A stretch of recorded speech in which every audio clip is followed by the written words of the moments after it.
One of the things that happens is when you leave a university, they call you a global expert. When you're here, you're never a global expert, are you? Let me just kind of tweak this. Is that too loud, or are you okay? How's everybody for sound? Okay, well, I was really delighted. It just seemed like too much of a good opportunity. We've got such wonderful people who are coming along that are part of this really exciting project that Leon mentioned. And it felt to me that we needed to learn from them. So really, I'm slightly confused to find myself standing here, because actually, I want all of them there. But I'm going to take the opportunity to share with you some of the thinking that I've been doing in Uppsala. And I just want to start with just a recognition of bringing into the room of the times we're living in. The times we're living in is a time we've been talking in the group over the last couple of days of a huge drought in South Africa. We've got the wildfires in Australia. My hometown is in the north of England, and it's very near the dam up here, the Whaley Bridge collapse that led to 6,000 people being evacuated last year. This is the Peak District. This is where I grew up walking, and that was all on fire last year. These are the floods in France that happened a few weeks ago that led to me mopping out a lot of water. So we're living in interesting times. And one of the phrases that I find quite useful is Amitav Ghosh describes it as thinking about a remembrance that we are living on a lively planet. And as he puts it, the humans of the future will surely understand, knowing what they presumably will know about the history of their forebears on Earth, that only in one very brief era, lasting less than 3 centuries, did a significant number of their kind believe that planets are inert. And I think this shift towards recognizing the liveliness of the planet is, as Bruno Latour calls it, a civilizational shift. And I need to put that in brackets for those in the West. It's not a civilizational shift for everybody. That is equivalent to the shift from Ptolemaic to Copernican theories of the universe. Then we learned that we were not the center of the universe, and today we learn that the planet is not inert, but alive, that we're part of a richer, complex, interdependent system. And arguably the artists got there first. You can't look at this sort of image from Van Gogh without realizing that he understood that we are fundamentally living in a vibrant and interdependent planet. And I just want to bring that into the room for a second. And I want us just to have a moment to think ourselves. When was the last time you realized that you were living on a lively planet? When did you become alive to this and sensitive to this? And just take a minute. And I put us in here as well. We're part of this system. Just take a minute to have a think about this.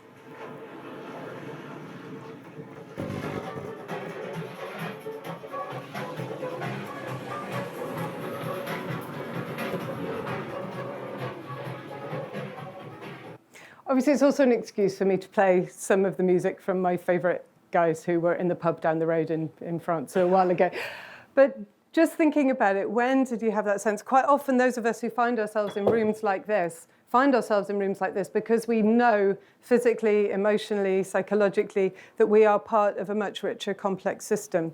Now, what does this mean for the university? Well, I think we need to recognize that the university works on a number of different timescales. So there's a whole set of challenges that we need to respond to immediately, and some of these Martin has talked about. So we need to recognize our own embodiment as the university. So shifting to decarbonize, re-engineering land and buildings. And there's a whole range of groups. I bring you news of the Klimatstudenterna and the no-fly movements from Sweden, which are hugely taking off, as well as the divestment and fossil-free movements.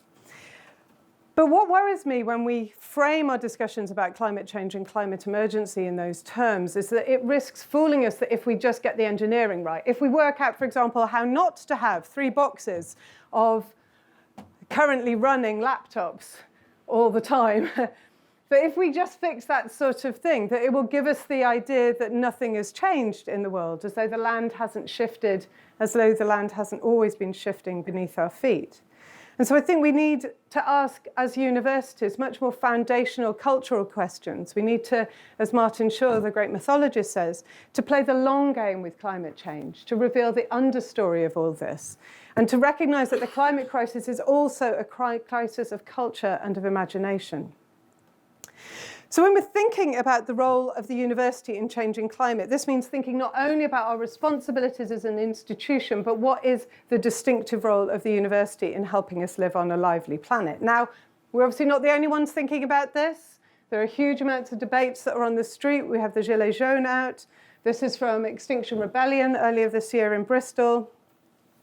And some of these debates are critical. They're debates about who needs to change behaviors. Many of you will be familiar with this graph showing that it's the top 10% richest in the world that are producing 50% of the global emissions. This is from a workshop I was at a few weeks ago with the Sami reindeer herders, who are facing the question of whether there will be huge numbers of wind farms being placed in their area, despite the fact that these are very, very low emitters. So if we're thinking about learning to live with a lively planet, we also need to think about how we revive democracy. How do we create conditions in which all the different voices can be heard about how to respond to this challenge? How do we rethink our economics? How do we rebalance our economic system? These are not trivial questions, and they're going to require us to learn, and to learn fast. And what we're seeing is that actually, as part of the protests, as part of the social movements, new learning practices are developing. One of the first things, for example, that the Occupy movement does when it sets up is it sets up the Occupy University. This was the Read-In Pagoda at Extinction Rebellion in Bristol this year. I don't have the picture on here of the guy that was teaching middle-class Bristolians how to lock themselves together in a protest, which is something I didn't think I would see for a while. But the critical thing here is that we need to recognize these controversial moments are educational moments. A moment of controversy, a moment of protest, is a moment to try to find out new information, to bring new voices into the debate, to think about what evidence we need. Think about the Standing Rock protest, 10,000 people, thousands more online, so many people there that they had to have their own postcode. Generated a huge amount of learning for those involved about pipelines, corrosion, legal systems. So what we're seeing on the front lines is the emergence of new demands for learning, but away from the front lines, we're seeing new educational practices and institutions also developing. And they're asking different questions. They're asking, how do we regenerate culture? What sorts of ways of living and being are required if we see ourselves as part of this world? What sorts of new relationships are required? This is a photograph from the first gathering of the Ecoversities Network, 50 people from all around the world setting up different tertiary educational institutions. But they're not the only network. We have the Eco-Villages Network, we have Gaia University, we've got Edge Riders, we've got the development of the One Year in Transition Network, we've got the work going on at Gorsa. All around the world, we are starting to see the development of different educational institutions saying we need to learn different things. If you look at the history of education, these sorts of institutions tell you something interesting is going on. And critically, what we need to realize is we've got students here, people who are turning up to these not for a job, not for certification, not because somebody is promising them that this will be a guarantee to lead a hedge fund, but because it is about working on something meaningful. So these sorts of institutions are, I think, if we look at the history of education, an indication of civilizational change. And they follow in a long tradition. They follow in the tradition of the coffee houses of the 17th century. The scientific academies that are now establishments started outside universities. They follow in the history of the cooperative houses that were associated with urbanization at the turn of the last century, of the workshops set up after the Civil War in the US, the Freerian popular education movements, Gandhi's workshops. They follow on the traditions of the folk high schools in Scandinavia.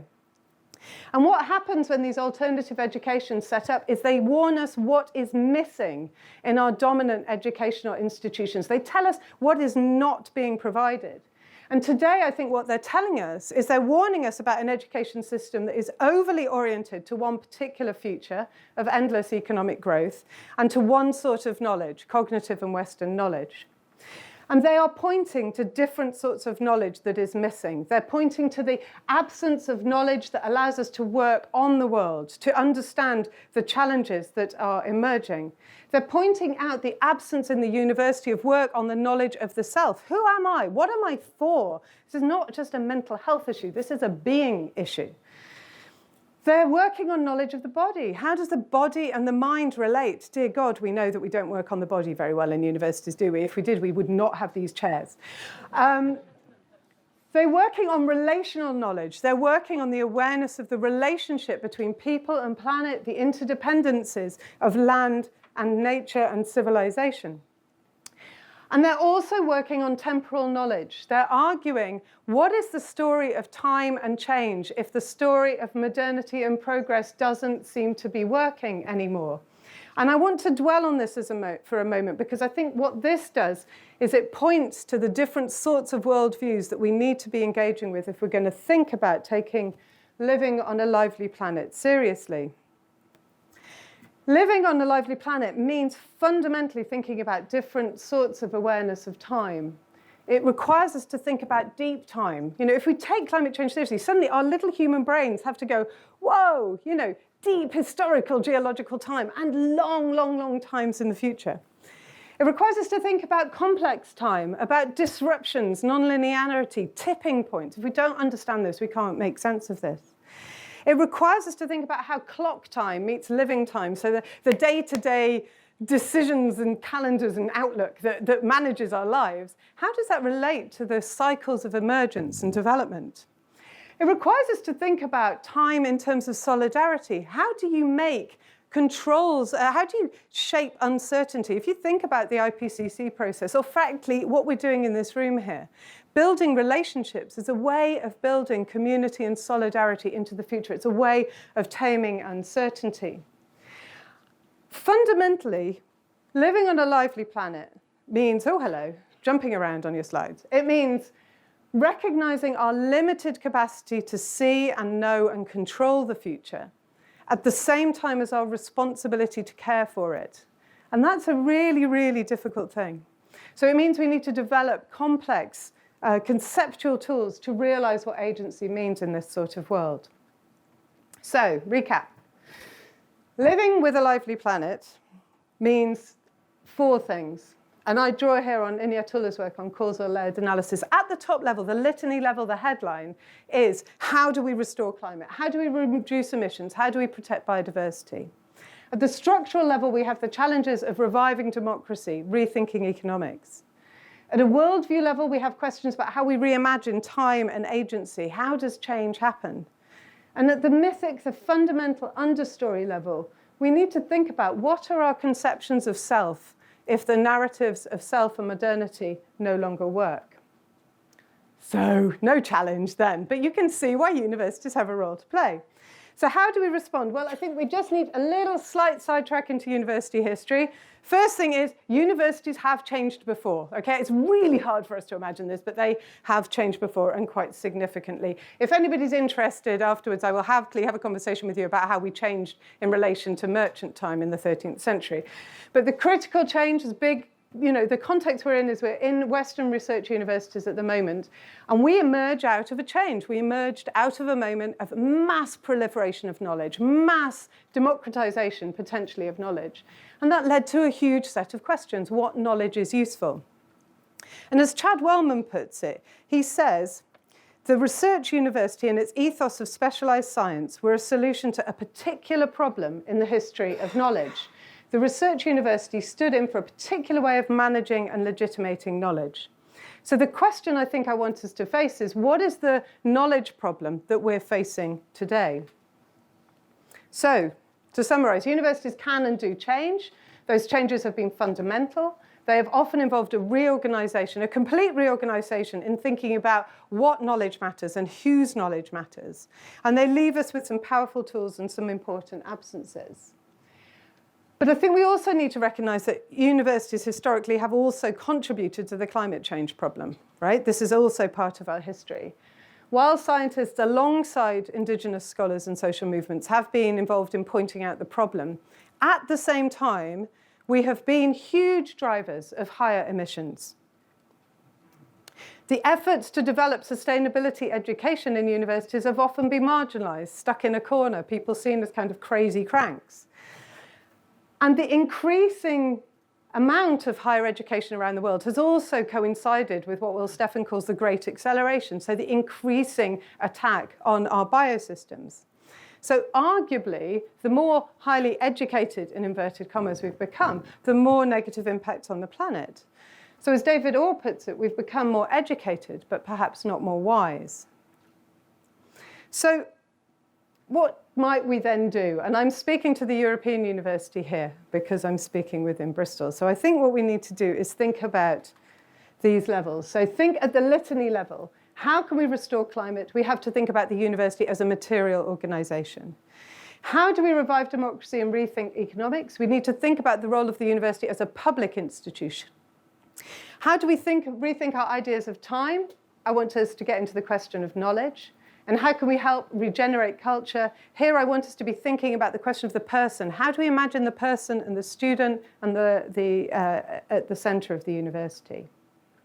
So, at the litany level, how can we restore climate? Think about the university as a material organisation. Well, we've already heard a lot from Martin. I'll give you some other examples. So we have University of Austin in Texas is involved in rewilding. Oberlin is committed to making their campus zero carbon by 2020, investing in massive solar arrays.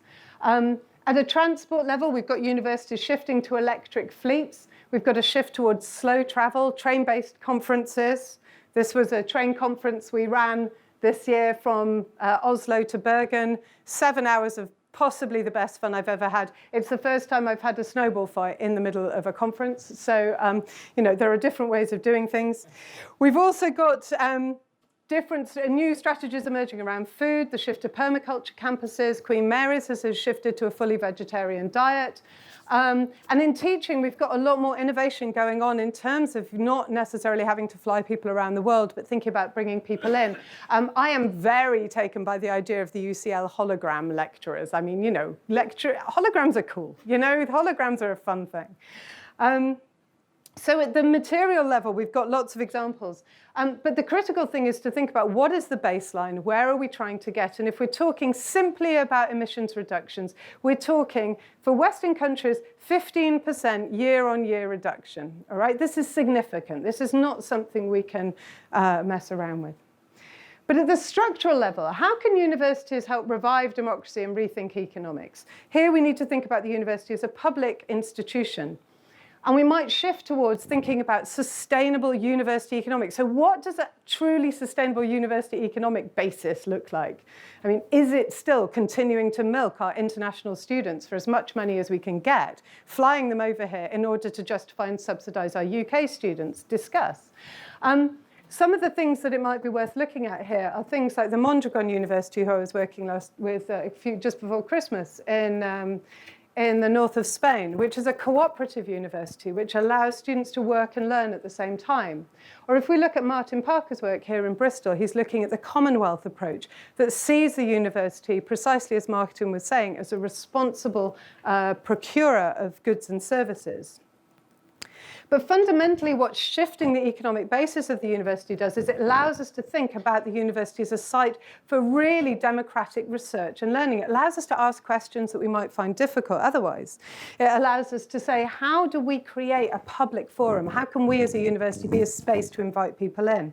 And there's amazing work going on around the world. If you look at what's happening at Chalmers University, for example, their Challenge Lab process sees students as holding public spaces for debate and dialogue. And those students sit across a whole range of different stakeholders. We've got the development of the Science Shop program. We've got Vancouver's community conversations, connected communities. So we've got a whole load, and Bristol is getting there in terms of engaged research and teaching. But my assumption is we need to push it a bit further and think about ourselves as a public space. The thing I want to spend a little time on is this question about worldview and building agency in an era of uncertainty, because what we are seeing is huge amounts of anxiety, both amongst staff and students. But how does one act? How do we live in a world where we don't know what's going to happen next? So critically, when we think about living with a lively planet, we're thinking about time and change and ideas that aren't based on old stories of modernity and progress, but that acknowledge complexity.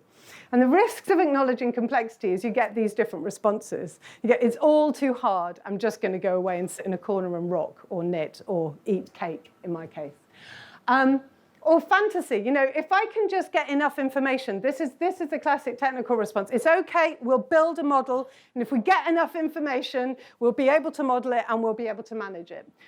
or frankly totalitarianism, and that's where we hit the world in terms of various sorts of eco-fascisms, for example, which is I don't know how to control it, but I'll make it the way I want it to be, and I'll try and bring everybody with us. None of these are good. We need different ways of thinking about time and change, and this is hard.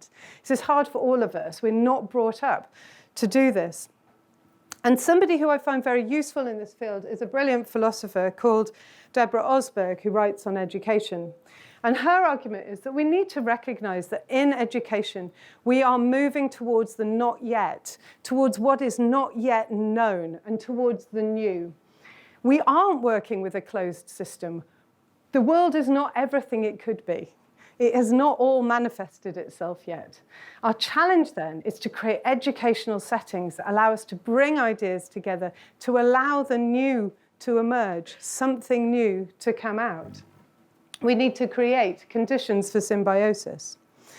And that means starting to work from the limits of what our existing knowledge affords. And for me, the university is an astonishing place. One of the things, if you look at the history of universities, is that we have gradually added, with each change in a university, a different way of working on the future.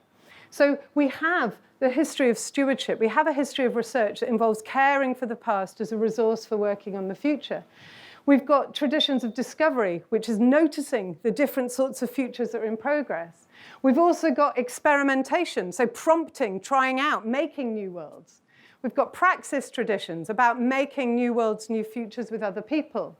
We've got critique, challenging the ideas of the future that other people bring. And we've got modeling. Now, the problem in universities is we don't put these into conversation with each other. So we have engineers who are inventing and making and creating, and they're not talking to those people who are asking, how do we care for the past into the future? Or we've got, and these is my field, social scientists who are doing a damn good job of pointing out what everybody else is doing wrong, who don't themselves have a chance to make and create.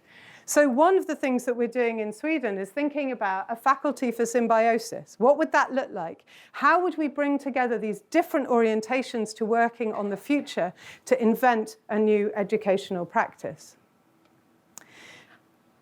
And then finally, the mythic level. How can we help universities to regenerate culture? And here I think our critical question is, how do we think about the person at the heart of the educational system? My feeling is none of the above matters. None of the other things I've talked about matter if we still work on the assumption that we're rational, autonomous, modernist individuals who are in charge of ourselves and in charge of the planet. What we need to do is dismantle what I would call anthropocentric narcissism, the idea that we're at the center of the world, and think about how we develop a new sense of self as part of a much richer, much more complex process. And this means that we have to work out how we matter even if we can't control things. And this is tricky. This is really tricky. We don't have Western traditions that help us with that. But all sorts of people like Karen O'Brien, who's looking at how quantum theory might apply to social processes, are starting to look at this. But there are deeper histories and traditions outside the Western canon that can give us some support. And I want to propose the question about whether we can dismantle anthropocentric narcissism through initiation processes. How do we confront and learn from an other that is larger than the self? So there are all sorts of processes that we're starting to see emerging, whether this is wilderness quests, enabling people to spend 4 days up a mountain with no food, engaging with themselves and with where they are. We've got the traditions of environmental and outdoors education. We've got a whole set of work that Vanessa Andriotti and others are leading on, if you like, trying to dismantle this kind of self that we try to get to, because we always want to get to this self that's on the outside of the problems, that can fix everything and that isn't implicated. And it's not possible to not be implicated in the difficulties of the world at the moment. But if we wanted to propose initiation, we also need to have trust. We need institutions that can be trusted to bring young people and arguably ourselves into a new relationship with the world. Now, the problem that we have at the moment is the climate change debate is polarizing generational relationships. It's saying that old people cannot be trusted with any of this. And there's a whole load of adults who are saying our job is to get out of the way of young people. I quote there Harrison Ford standing in front of the UN earlier this year, saying, well, actually last year, saying our job is to get out of the way. And so what we end up with a situation is that you end up with adults saying, okay, either it's my job to get out of the way, or it's my job to project onto you the demand to fix the future. This is not a functional relationship between adults and young people.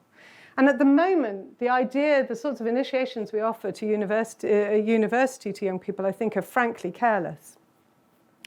So I think if we want to think about how we induct young people into life on a lively planet, our job isn't to throw our hands up in despair. It isn't to buy into the story that adults are now useless and should get out of the way. Our job is to take responsibility for the world that we're making alongside students. And this is fundamentally the point of education. And here you have to turn to Hannah Arendt and this very, very famous quotation to those of us who work in education. Education is the point at which we decide whether we love the world enough to assume responsibility for it, and by the same token, save it from that ruin, which, except for renewal, except for the coming of the new and young, would be inevitable. And education, too, is where we decide whether we love our children enough not to expel them from our world and leave them to our own devices, but nor to strike from their hands the chance of undertaking something new, something unforeseen by us, but to prepare them in advance for the task of renewing a common world.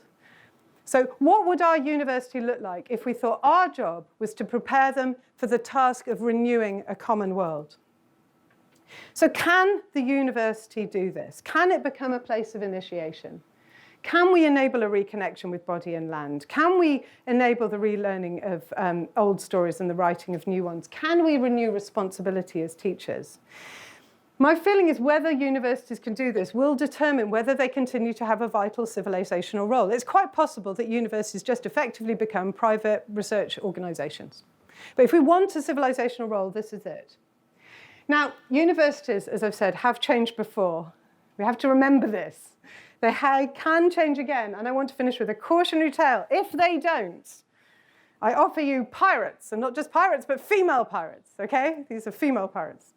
We have to remember what happened in the 16th century was the wars with Spain were kind of finishing, and there were loads of sailors, all right? And there were loads of sailors, and they were being treated really badly, and they didn't have a sense of purpose. And, there was really bad hierarchical decision-making processes, and it would sound familiar to anybody. Anyway, so at this point, all of these sailors went off, they set up the pirate fleet, and they set up new sorts of organizations, new social relationships, and arguably with a source of modern democracy. So apparently they set up an island that was a site of democracy that Thomas Paine used to inspire vindication of the rights of man, which led to the French Revolution. So, pirates matter. So the point that I have about this is that we have been overproducing PhDs for years. Overproducing them. We know we can't offer jobs to all the PhD students. We've got a huge disconnect between universities as institutions and our younger staff. Our younger academics, our colleagues, are facing much more hostile and meaningless working conditions. And outside the university, those new institutions that I was talking about are beckoning. And they are fueled by engaged students and new knowledge, new technologies, and rich knowledge traditions. So the question that I'm wondering is, what would the pirate university look like? My feeling is the time is ripe for an insurgency. In times of civilizational change, universities change, new possibilities open up. And if traditional universities won't recognize the need to invent new university for new forms of life on a lively planet, then other institutions will do. So my question I'd like to leave you with, in our bravest dreams here, not like, okay, what do we do next week that we can get through the next committee, right? Our bravest dreams, how would we reimagine the university for life on a lively planet? Thank you.